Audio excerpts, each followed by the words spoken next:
ಕಣ್ಮುಂದೆ ಏನೋ ಎಲ್ಲ ಓಡಾಡ್ಸಿದ್ದಾರೆ, ಅದಕ್ಕೊಂದು ಮ್ಯೂಸಿಕ್ ಕಿವಿಲಿ ಹಂಗೆ ಹೋಗ್ತಾ ಇದೆ ಅನ್ನೋ ಅಷ್ಟರ ಮಟ್ಟಿಗೆ ನೈಜವಾಗಿದೆ. ಆ್ಯಂಡ್ ಬ್ಯೂಟಿಫುಲ್ ಈ ಜೋಡಿ, ಎಷ್ಟು ಮುದ್ದಾಗಿ ಈ ಎಕ್ಸ್ಪ್ರೆಷನ್ಸು ತುಂಬ ಕ್ಯಾಂಡಿಡ್ ಆಗಿದೆ. ಎಷ್ಟು ಅಂದರೆ ಇನ್ನೊಂದ್ಸಲ ನೋಡಬೇಕು ಅನಿಸ್ತಾಯಿತ್ತು.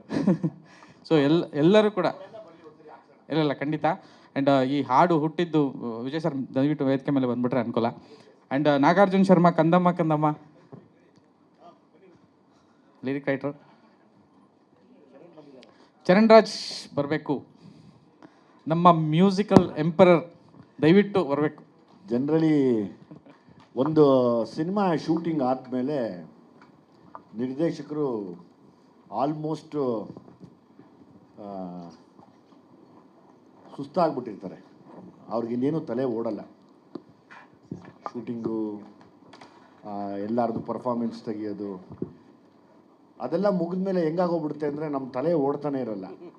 ಆವಾಗ ನಮಗೆ ಮತ್ತೆ ಜೀವ ಕೊಡೋದು ಅಂದರೆ ಮ್ಯೂಸಿಕ್ ಡೈರೆಕ್ಟ್ರು ಮತ್ತು ಲಿರಿಸಿಸ್ಟ್. ಯಾವಾಗಲೂ ಆ ವಿಷಯದಲ್ಲಿ ನಾನು ಫ್ರಮ್ ದ ಸಲಗಾಯಿಂದನೂ ಅದೆಷ್ಟು ಜನ್ಮದ್ದು ಸುಮ್ಮನೆ ಉತ್ಪ್ರೇಕ್ಷೆಗಳದಲ್ಲ, ಮುಖಸ್ತುತಿಗಳದಲ್ಲ, ನಿಮ್ಮಿಬ್ಬರಿಗೆ ಗೊತ್ತಿಲ್ಲ. ನಮ್ಮ ತಾಯಿ ಯಾವಾಗಲೂ ಆಶೀರ್ವಾದ ಮಾಡಿದರು, ನಿಂಗೆ ಒಳ್ಳೇದಾಗತ್ತೆ ಸುಮ್ಮನೆ ಇರು ಅಂತ. ಹಂಗೆ ಒಳ್ಳೇದಾಗತ್ತೆ ಅನ್ನೋದಕ್ಕೆ ನಮ್ಮ ತಾಯಿ ಆಶೀರ್ವಾದನೇ ಇವರಿಬ್ಬರು ನನಗೆ ಸಲಗಾಯಿಂದ ಕರ್ಕೊಂಡು ಬರ್ತಾ ಇರೋದು. ಸೊ ಹಾಗಾಗಿ ಚರಣ್ಗೆ ಮತ್ತು ನಾಗಾರ್ಜುನ ಶರ್ಮಾ ನಾನು ಯಾವಾಗಲೂ ನಿಮಗೆ ಚಿರಋಣಿಯಾಗಿರ್ತೀನಿ. ನಾವೇನೇ ಮಾಡಿದ್ರು ಚೆನ್ನಾಗಿ ಆಗ್ತಾಯಿದೆ ಅನ್ನೋಕ್ಕೆ ನೀವಿಬ್ಬರೇ ಮೇಯ್ನ್ ಕಾರಣ. ಒಂದ್ಸರಿ ಶೂಟಿಂಗ್ ಮುಗಿದ್ಮೇಲೆ ಮುಗಿದೋಯ್ತು ನಮ್ಮ ಕತೆ, ತಲೆ ಓಡಲ್ಲ ನಮಗೆ. ಅಂದರೆ ನಂಬಾಗ್ಬಿಟ್ಟಿರುತ್ತೆ, ಗೊತ್ತಾಗಲ್ಲ ಏನು ಮಾಡಬೇಕು ಏನು ಬಿಡಬೇಕು ಅಂತ. ಅವಾಗ ನಾವು ಹೇಳಿದಾಗ ಅದಕ್ಕೆ ಬದುಕನ್ನ ಕಟ್ಕೊಡ್ತೀರ ಮತ್ತೆ ಎಲ್ಲನೂ. ಹಾಗಾಗಿ ಈ ಕ್ರೆಡಿಟ್ಸು ಅಥವಾ ಏನೇ ಆಗಲಿ ನಿಮಗೆ, ನಿಮ್ಮ ಮ್ಯೂಸಿಕ್ಗೆ ಮತ್ತು ನಿಮ್ಮ ಬರವಣಿಗೆಗೆ ಯಾವತ್ತೂ ನನ್ನ ಕಡೆಯಿಂದ ನಾನು ಚಿರಋಣಿಯಾಗಿರ್ತೀನಿ. Thank you very much. Thank you sir, thank you. ಮಿಕ್ಕಿದ್ದು ನೀವು ಹೇಳಬೇಕು. ಚಿನ್ನಮ್ಮ ನನಗೂ ನನ್ನ ಮಗಳಿಗೂ ಒಂದು ಗಲಾಟೆ ಆಯಿತು.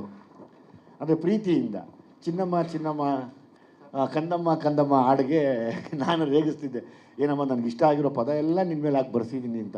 ಸುಮ್ಮನೆರಪ್ಪ, ನೀನು ನಾನು ಮೊದಲೇ ಕರೆದಿದ್ಯಾ ಅಂತ ಕ್ಯೂಟಾಗಿ ಕೇಳ್ತಿದ್ಲು. ಹೌದು, ಎಲ್ಲ ತಂದೆ, ಎಲ್ಲ ಮಕ್ಕಳು, ಎಲ್ಲ ಪ್ರೀತಿ ಮಾಡೋರು, ಎಲ್ಲ ಪ್ರೀತಿ ಮಾಡೋರನ್ನ ಚಿನ್ನಮ್ಮ, ಕಂದಮ್ಮ, ಮುದ್ದಮ್ಮ, ಬಂಗಾರಿ ಅಂತ ಕರೆಯೋದು ಸರ್ವೇ ಸಾಮಾನ್ಯ. ಅದನ್ನೇ ಬೇಸಾಗಿಟ್ಕೊಂಡು ಸಾಂಗ್ ಮಾಡೋಣ ಅಂತ ನಾಗಾರ್ಜುನ್ ಅವರು, ಚರಣ್ ಅವ್ರು ನಾವು ಕೂತು ಇದನ್ನು ಪ್ಲ್ಯಾನ್ ಮಾಡಿದ್ದು. ಮಿಕ್ಕಿದ್ದು ತಾವು ಪ್ರಶ್ನೆ ಕೇಳ್ಬೋದು, ನಾವು ಉತ್ತರ ಕೊಡ್ತೀವಿ, ತಾವಿಬ್ಬರು ಮಾತಾಡ್ಬೋದು.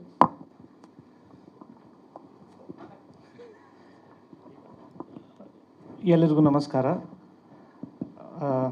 ಫಸ್ಟ್ ಆಫ್ ಆಲ್ ತುಂಬ ಧನ್ಯವಾದಗಳು ಇಲ್ಲಿ ಬಂದು ನಮಗೆ ಪ್ರೋತ್ಸಾಹ ನೀಡಿದ್ದಕ್ಕೆ. And I have to thank Vijay sir. ಅಂದರೆ ಇಷ್ಟು ನಮಗೆ ಸ್ಪೇಸ್, ಇಷ್ಟು ಎನ್ಕರೇಜ್ಮೆಂಟ್, ಇಷ್ಟು ಒಳ್ಳೆ ರಿಸೋರ್ಸಸ್ ಎಲ್ಲ ನಮ್ಗೆ ಕೊಟ್ಟು thank you so much sir for everything. ನಾನು ನಿಮಗೆ ಚಿರಋಣಿ ಯಾವಾಗಲೂ. Thank you. And thank you ನಮ್ಮ ಮ್ಯೂಸಿಕ್ ಟೀಮಲ್ಲಿ ವರ್ಕ್ ಮಾಡಿದ ಎಲ್ಲರಿಗೂ. Nagarjun thank you so much. Sanjith Hegde ಬಾ ಹಠ ಮಾಡಿಬಿಟ್ಟೆ ನಾನು, ಸಂಚಿತ್ ಹೆಗ್ಡೆ ಆದರೆ ಚೆನ್ನಾಗಿರುತ್ತೆ. ಸೊ ಎಲ್ಲರಿಗೂ thank you once again. Sanchith Hegde, thank you very much. ಎಲ್ರಿಗೂ ನಮಸ್ಕಾರ. ಸರ್ ಹೇಳ್ತಾರೆ, ಬಟ್ ಏನಂದರೆ ನಮಗೆ ಈ ಥರ ವಾತಾವರಣ ಕಲ್ಪಿಸ್ಕೊಡೋದು ಸರ್ರು.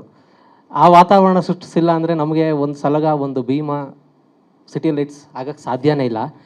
ಯಾಕೆಂದರೆ ಸರ್ರು ನಮ್ಮ ಮೇಲೆ ಇಟ್ಟಿರೋ ಟ್ರಸ್ಟ್, ನಮ್ಮ ಮೇಲೆ ಇಟ್ಟಿರೋ ಆ ನಂಬಿಕೆ, ಜೊತೆಗೆ ಅವ್ರು ಕೊಡೋ ಫ್ರೀಡಮ್, ನಾವು ಯಾವಾಗಲೂ ಇನ್ನೇನು ಮಾಡ್ಬೋದು ಅನ್ನೋ ಒಂದು ಥಾಟ್ ಎಕ್ಸ್ಟ್ರಾನೇ ನಮಗೆ ಓಡ್ತಾ ಇರುತ್ತೆ. ಇದರ ಜೊತೆಗೆ ನಾನು ಸರ್ಗೆ, ಸರ್ ನಾವು ಚಿರುಣಿಯಾಗಿರ್ತೀವಿ ಸರ್. ಅದ್ರ ಜೊತೆಗೆ ನಾನು ಚರಣ್ ಸರ್ಗೆ ಎಷ್ಟು ಥ್ಯಾಂಕ್ಸ್ ಹೇಳಿದ್ರು ಸಾಲಲ್ಲ. ಆ್ಯಂಡ್ ಥ್ಯಾಂಕ್ಸ್ ಹೇಳೋಕ್ಕೆ ಅವ್ರಿಗೆ ಅಂದರೆ ಅದು ಪದಾನೇ ಅಲ್ಲ. ಯಾಕಂದರೆ ನಿಗೂಢದಿಂದ ಇಲ್ಲಿ ತನಕ ಚರಣ್ ಸರ್ ಅವರು ಯಾವುದೇ ಟ್ಯೂನ್ ಮಾಡಲಿ, ಇದು ಬರೆದ್ಬಿಡಿ ನೀವು ಅಂತ ಫಸ್ಟ್ ಸೆಂಟೆನ್ಸ್ ಅವ್ರ ಬಾಯಿಂದ ಬರುತ್ತೆ. ಸೊ ಆ ಟ್ರಸ್ಟ್ ಯಾವತ್ತು ಸರ್ ಹೀಗೆ ನಾನು ಉಳಿಸ್ಕೊತೀನಿ. ಅದ್ರ ಜೊತೆಗೆ ನಮ್ಮಿಂದ ಎಲ್ಲ ಕಂದಮ್ಮಗಳಿಗೆ ಈ ಕಂದಮ್ಮ. ಸೊ ನೀವು ನಿಮ್ಮ ಕಂದಮ್ಮಗಳನ್ನ ಈ ಸಾಂಗಲ್ಲಿ ನೋಡಬೇಕು ಅಂತ ನನ್ನ, ಆಮೇಲೆ ಸಿಟಿ ಲೈಟ್ಸ್ ಟೀಮ್ನ ರಿಕ್ವೆಸ್ಟ್. Thank you. ನೀವು ಕಂದ ಮತ್ತು ಕಂದಮ್ಮದಿರು ಇಬ್ಬರು ಮೇಲೆ ಬಂದರೆ ವೇದಿಕೆ ಮೇಲೆ ನೀವು ಮಾತಾಡಿ ದಯಮಾಡಿ. ಇದಾದ್ಮೇಲೆ ಪ್ರಶ್ನೆ ಕೇಳೋಣಲ್ಲ, ಇದು ಮುಗಿಸ್ಬಿಡ್ಲಾ ಇವರಿಬ್ಬರದು?